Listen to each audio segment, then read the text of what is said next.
Hello friends, part 3 में आपका स्वागत है। होश में आने के बाद बाई चियान अपनी फैमिली से मिलकर बहुत ज्यादा इमोशनल होती है। वो अपनी भतीजी फेंग जियो को भी देखती है। तो फ्रेंड्स, बाई चियान की भतीजी फेंग जियो इस ड्रामा की सेकंड फीमेल लीड होगी। इधर लीजिंग बाई चियान से मिलने के लिए माउंटेन आता है तो उसे पता चलता है कि बाई चियान वहाँ से जा चुकी है। तो वैसे भी लीजिंग को बाई चियान का असली नाम तो पता नहीं था, वो उसे सीइन के नाम से ही जानता है। फिर इस ड्रामा में 70,000 साल बीत जाते हैं। मास्टर की बॉडी अभी भी सही सलामत रहती है। और वहीं इस ड्रामा का मेन लीड ये हुआ अब बड़ा हो गया रहता है और वो हेवन का क्राउन प्रिंस बन गया रहता है। वो बिल्कुल मास्टर मो युआन जैसा ही दिखता है। तो ए हुआ को पसंद करती है सू जिन, जो किसी भी हाल में उसका प्यार पाना चाहती है। बाई चियान की शादी तो तय रहती है हेवन किंग के छोटे बेटे यानी सेकंड प्रिंस से। तो बाई चियान उससे शादी करने में हिचकिचाती है। सेकंड प्रिंस जब बाई चियान से मिलने उसके यहाँ गया रहता है तो बाई चियान उसे अवॉइड करती है और उससे एक बार भी मिलने नहीं जाती है।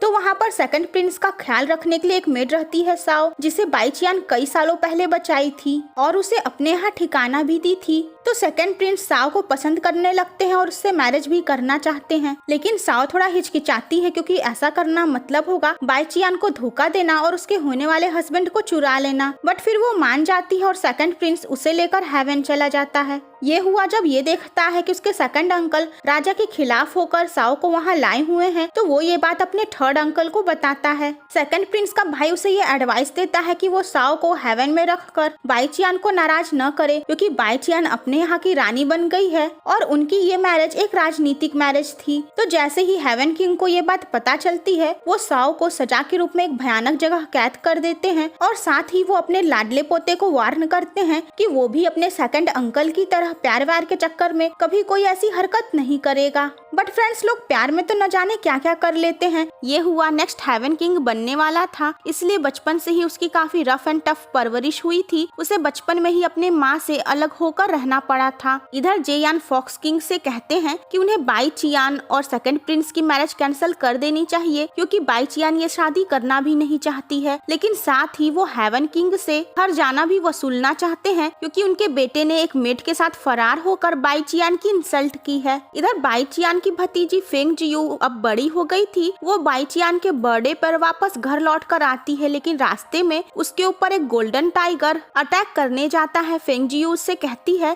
कि मैं तुम्हारे यहाँ दखलंदाजी नहीं करना चाहती थी, मैं तो बस यहाँ से गुजर रही थी। लेकिन वो टाइगर उसके ऊपर अटैक कर देता है। तभी फेंग जियो को बचाने के लिए वहाँ अचानक डोंग हुआ आ जाते हैं और वो फेंग जियो को सेव कर लेते हैं। अब फेंग जियो डोंग हुआ को पकड़ी रहती है तो वो उससे कहते हैं कि तुम कब तक मुझे ऐसे गले लगाए रहोगी। तो फेंग जियो पीछे हट जाती है। फेंग जियो उन्हें अपने बारे में बताती है कि वो बाई की फैमिली से है और वो एक 9-tailed फॉक्स है। फेंग जियो डोंग हुआ से कहती है कि मेरी आंट कहती है कि हमें किसी का कर्ज अपने ऊपर नहीं रखना चाहिए। आपने मेरी जान बचाकर मेरे ऊपर एहसान किया है और मैं इसका कर्ज चुकाऊंगी। डोंग हुआ फेंग जियो के साथ जाते हैं जहाँ पे घोस्ट किंग बेल की पावर से कैद रहता है। उन्हें ये डाउट रहता है कि घोस्ट किंग उस सील को तोड़कर बाहर आ सकता है। बाई चियान के फादर जेयान के साथ जाते हैं हेवन और हेवन किंग से बातचीत करते हैं और उसके बाद बाई चियान और ये हुआ की मैरिज फिक्स हो जाती है ताकि सेकंड प्रिंस की जान बचाई जा सके, क्योंकि हेवन किंग गुस्से में अपने बेटे यानी सेकंड प्रिंस और उसकी लवर को मृत्यु दंड देने जा रहे थे।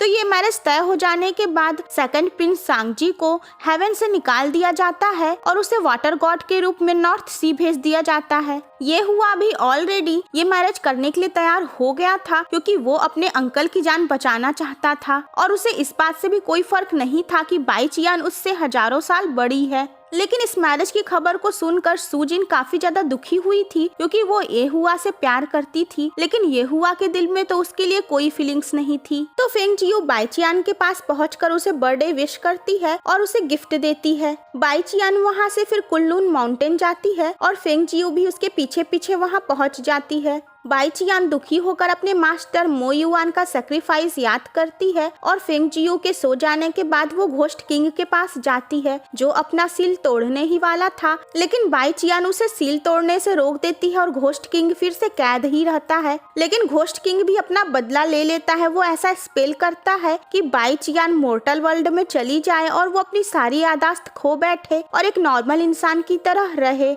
बाई चियान अपने आप को मोर्टल वर्ल्ड में एक जंगल में पाती है और उसे कुछ भी याद नहीं रहता है कि वो एक गॉडेस है। एंड कमाल की बात ये है कि वो जहाँ पर अपने आप को पाती है वही पास में ही एक खाली झोपड़ी रहती है जहाँ वो रहने लगती है। जब डोंग हुआ घोस्ट किंग के पास पहुँचते हैं तो वो देखते हैं यहाँ तो सब कुछ ठीक है, घोस्ट किंग अभी भी कैद में है। वहाँ पर तैनात गार्डियन डोंग हुआ को फेंगजियो की दी हुई बांसुरी देता है। डोंग हुआ को कुनलुन माउंटेन में फेंगजियो मिलती है। डोंग हुआ को इस बात का आश्चर्य होता है और वो जानना चाहते हैं कि आखिर बाई चियान को बेल की पावर यूज करने की नॉलेज के बारे में कैसे पता था। उन्हें लगता है कि बाई चियान का कुनलुन माउंटेन से कोई न कोई कनेक्शन है, लेकिन फेंगजियो उन्हें इस बारे में कुछ भी नहीं बताती है। वो कहती है कि उसकी आंट कभी भी पीच ब्लॉसम छोड़कर और भी कहीं नहीं गई है।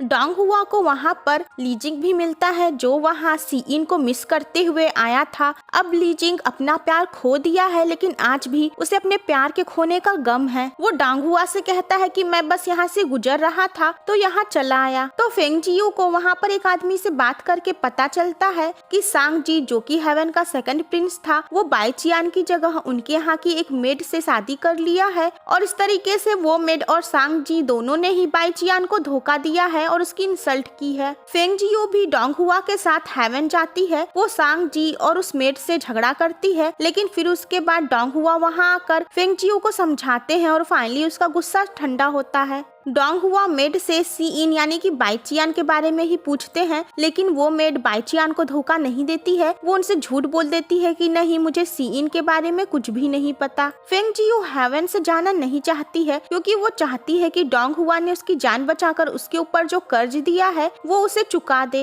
इधर मोर्टल वर्ल्ड में बाई चियान अपना गुजर बसर करती है। उसे अपने असली अस्तित्व के बारे में कुछ भी पता नहीं रहता है। तो golden tiger monster by Chiyaan को वहाँ पर देखता है। वो सोचता है कि इस इंसान के पास ये मैजिकल जेड वाला फैन कैसे आ गया। बाई चियान उस फैन से अपना चूल्हे पे हवा करती है। अब बाई चियान को तो पता नहीं है कि ये एक मैजिकल फैन है जो कि बहुत ही पावरफुल है। वो तो उसका अपने घर के कामों में यूज करती है। वो उससे चूल्हे पे हवा करती है। तो गोल्डन टाइगर से लड़ने के लिए वहाँ पर एहुआ आ जाता है और उन दोनों में जबरदस्त फाइटिंग होती है। ये हुआ अपने ड्रैगन फॉर्म में आकर उस मॉन्स्टर को हरा देता है, लेकिन इस वजह से वो खुद भी घायल हो जाता है और अपने आकार को वो मिनिमाइज करके एक स्नैक जैसा हो जाता है। तो किसी फेरी टेल की तरह बाई चियान भी मोर्टल वर्ल्ड में ढेर सारे पशु पक्षियों के साथ दोस्ती की रहती है और आगे उसे रास्ते में ये हुआ भी सांप के रूप में मिलता है। वो उसे घर ले आती है। अब फ्रेंड्स, बाई चियान की जगह कोई नॉर्मल लड़की रहती तो शायद उस सांप को देखकर डर जाती और वहाँ से भाग जाती, लेकिन बाई चियान उसे न केवल अपने घर लाई बल्कि उसके साथ काफी अपना टाइम भी स्पेंड करती थी